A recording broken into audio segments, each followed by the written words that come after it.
नमस्कार मित्रांनो, संकल्प न्यूज चॅनलवरती आपल्या सर्वांचं पुन्हा एकदा सहर्ष स्वागत।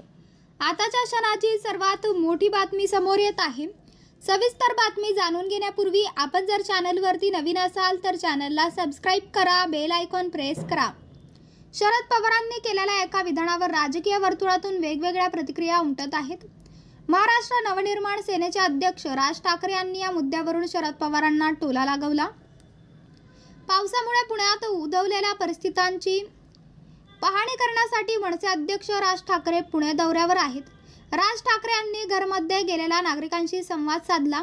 याबद्दल त्यांनी पत्रकार परिषद घेऊन मुद्दे मांडले।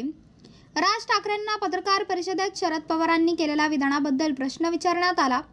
शरद पवारांनी म्हटलंय की महाराष्ट्राचं मणिपूर होऊ शकतं।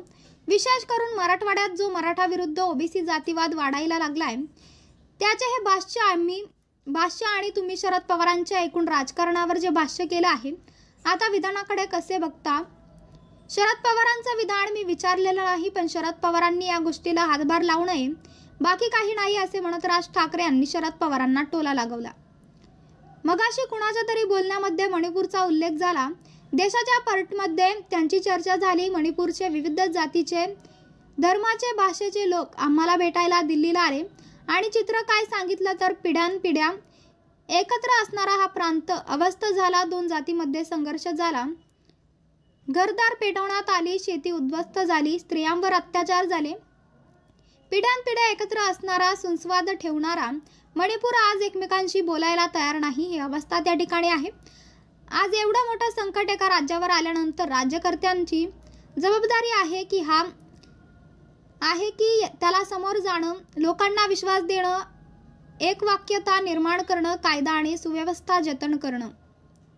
पण दुर्दैवानं आजच्या राज्यकर्त्यांनी त्यांच्याकडे डोकूनही बघितलेलं नाही। आज एवढं झाल्यानंतर देशाच्या पंतप्रधानांनी आपण तिकडे चक्कर टाकावी, लोकांना दिलासा द्यावा, हे कधी त्यांना वाटलं नाही।